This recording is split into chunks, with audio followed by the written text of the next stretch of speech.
क्या कभी ये ख्याल आया है कि कुछ लोग बिना किसी भावना के, बिना किसी पछतावे के कैसे जी सकते हैं?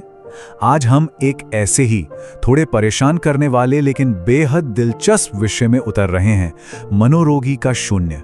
ये उन दिमागों के अंदर की एक यात्रा है जो शायद हमेशा के लिए हमारी पहुंच से बाहर है, ये समझने के लिए कि आखिर वो काम कैसे करते हैं। तो चलिए शुरुआत इसी एक गहरे सवाल से करते हैं। क्या हो अगर हमारे ही बीच कुछ ऐसे लोग हों जो महसूस करने के मामले में इतने अलग हैं, इतने ज्यादा अलग कि हम शायद कभी समझ ही ना पाएं कि उनके अंदर चल क्या रहा है। ये सोचना भी थोड़ा अजीब लगता है ना? ये दिल दहला देने वाली बात मौत की सजा पाए कैदियों के साथ हुए इंटरव्यू से सामने आई है। जरा सोचिए, कोई अपने सबसे भयानक कामों के बारे में बताते हुए या तो गर्व महसूस करे या मजाक उड़ाए या फिर बस एकदम खाली हो, कोई भाव ही ना हो, और बस यही वो खाई है, वो शून्य है जिसे हम आज समझने की कोशिश करेंगे। ठीक है, तो अब जरा गहराई में उतरते हैं। अपने पहले हिस्से में हम ये समझने की कोशिश करेंगे कि ये मनोरोगी का शून्य असल में है क्या, और इसके वो कौन से मुख्य लक्षण हैं जो इसे इतना अलग बनाते हैं। तो ये मनोरोगी का शून्य है क्या?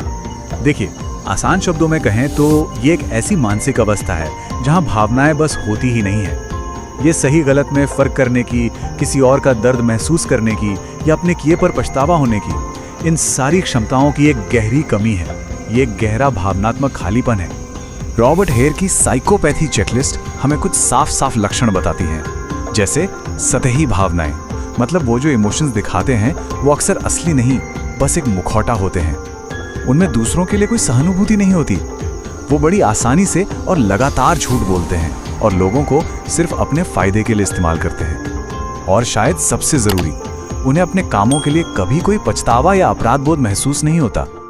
चलिए, इनमें से एक लक्षण पर थोड़ा और गौर करते हैं, कठोरता और सहानुभूति की कमी। शायद यही इस पूरे शून्य को समझने की चाबी है। जरा सोचिए, अगर कोई किसी और के दर्द को महसूस ही ना कर पाए तो उसकी दुनिया कैसी होगी? अब ये कमी असल जिंदगी में कैसी दिखती है?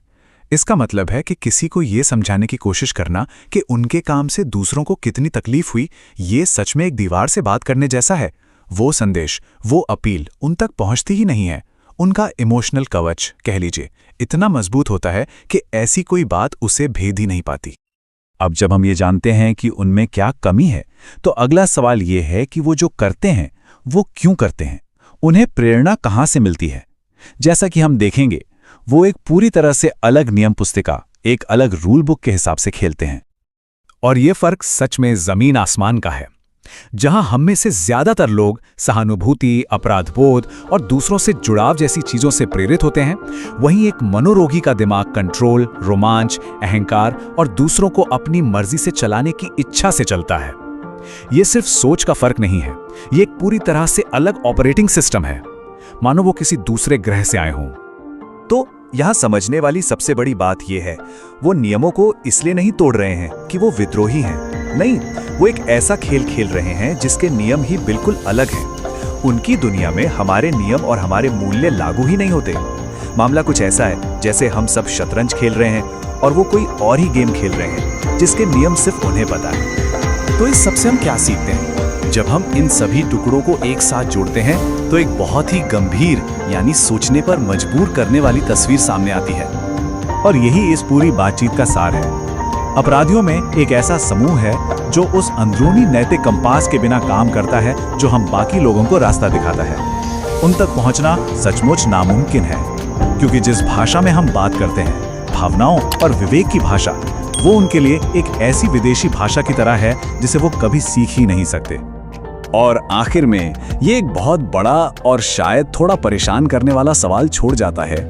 अगर कोई इंसान अपराध बोध या सहानुभूति महसूस ही नहीं कर सकता, तो फिर उसे बदलने या सुधारने की उम्मीद कैसे की जा सकती है? ये सवाल हमारी न्याय प्रणाली और एक समाज के तौर पर हमारे बारे में गहरे सवाल खड़े करता है। इस पर जरूर सोचिएगा।